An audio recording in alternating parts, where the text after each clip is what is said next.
So the future of TV is here, and it's the internet. There's a shocker, said no one ever.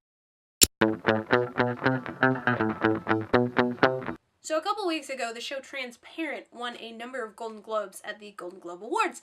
Now, this is groundbreaking for a number of reasons, not just because of its content, but also because Transparent is a show that never actually aired on television. Transparent is an Amazon.com original. Can we all take a moment to appreciate how far Amazon has come? Like, we all remember back when Amazon first started, and it was primarily for selling books online. Yeah, they have a pilot season.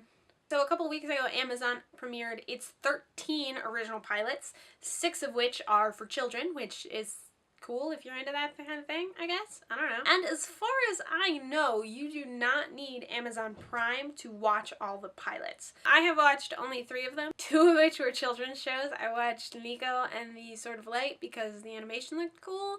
I also watched Just Add Magic, which, I mean, guys, I'm a connoisseur of bad television, but that it might be on the line of so bad it's good and so bad it's gone back around to being bad again. But you know what? It's not actually my demographic. I'll take that back. If you're 11, you'll probably love this show. But I also watched The Man in the High Castle, which is based off of a novel by Philip K. Dick, and the main premise of the show is that the Axis powers won World War II and the Allied powers lost. So half of America is now run by Japan, and the other half is now run by Germany, and like right in the middle there's this, I guess, it's not really common ground, but it's like a no man's land that's independent from everything else, and it's actually a really interesting premise. It feels like there might be some kind of time travel element involved that I'm excited to see how that pans out. I thought the characters were really interesting. I thought the world building was really interesting, and I really hope to see a second episode of that sometime soon. But in addition to some killer content, one of the best things that I love about Amazon Pilot Season is that you, the viewer, get to choose what gets in episode 2. Basically, you get to do that with television too.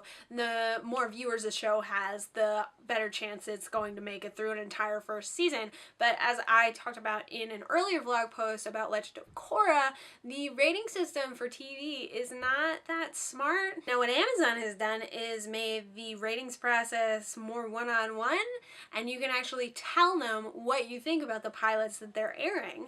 I think this is super exciting because for decades, since television started, audiences have been considered this sort of mindless mass who will consume whatever is fed to them.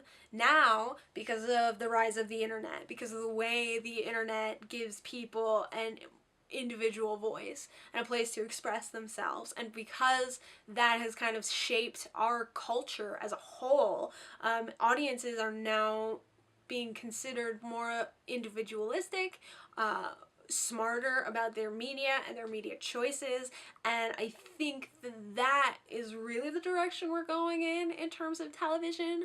I think we are going to move into a space where niche markets are more valued. I think we're going to move away from the sort of mass hive mind audience and towards more of an individualistic audience. So moving on to things I'm excited about, it has nothing to do with the future of media and everything to do with the Super Bowl. For the first time in my life, I think I can honestly say I am excited for the Super Bowl and not just for the commercials.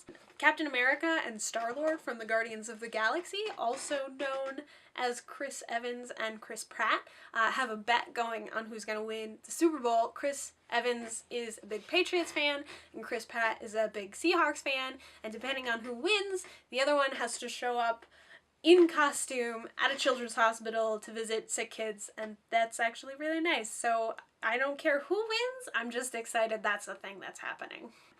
Other things I'm excited about, last week Joanna posted a blog on acceptable alternatives to Benedict Cumberbatch now that he's getting married to his baby mama, and BuzzFeed picked it up, which I'm super proud of Joanna, so great job. It was a hilarious article, so you guys should totally check that out. Also super exciting, yesterday, Please Watch Click Here posted a new sketch to start out our season 2. Yes, season 2. We made it through the first year, and that's more than you could say for a lot of shows on TV right now. I'm super proud of us for sticking with it for this long, and I hope you guys stick with us because we wouldn't be doing it if people weren't watching. Maybe. I don't know. You can click on the link below to go watch the season premiere of season 2. And of course, next week, Morgan will be back with a new vlog for you guys. So that's what I'm excited about this week. Tune in next time, and until then, keep watching.